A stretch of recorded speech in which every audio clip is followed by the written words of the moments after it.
কত মানুষের রূহ আমি কবজ করলাম।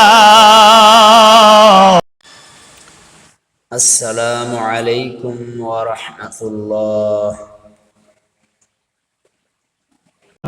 ও দয়ার মালিক, দুনিয়ার কত মানুষের রূহ আমি কবজ করলাম। সুবহানাল্লাহ, আলহামদুলিল্লাহ।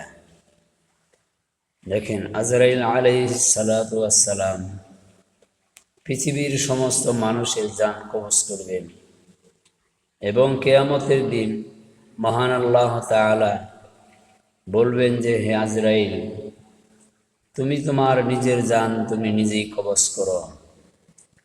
সেই ঘটনাটি আমাদের প্রিয় জুনাইদ আল হাবিব, সারা বিশ্বে আলোড়ন সৃষ্টিকারী, সেই ঘটনাটি সুন্দরভাবে তুলে ধরেছেন, চমৎকারভাবে আলোচনা করেছেন। আপনারা সকলেই একবার শুনে যান।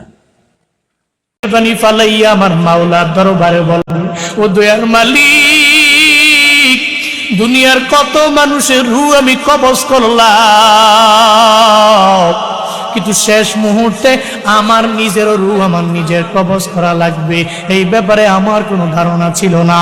আজরাইল দুনিয়া থেকে বিদায় নিবে, শুধু বাকি থাকবে আমার মাওলা আল্লাহ বাকি থাকবে। এছাড়া সব কিছু ফানা ফানা হয়ে যাবে, মানে সব কিছু ধ্বংস হয়ে যাবে।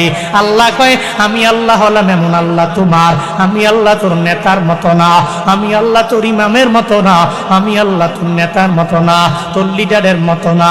আমি রব দুনিয়ার শুরু থেকে নিয়েছিলাম, এরপরে আখিরাত পর্যন্ত আমি মাওলা থাকবো রে বান্দা। আমি রবের পরিচয় হলো আমি চিরঞ্জীব এবং চিরস্থায়ী তোর মালিক। লা তাখুযুহু সিনাতুন ওয়ালা নাওম,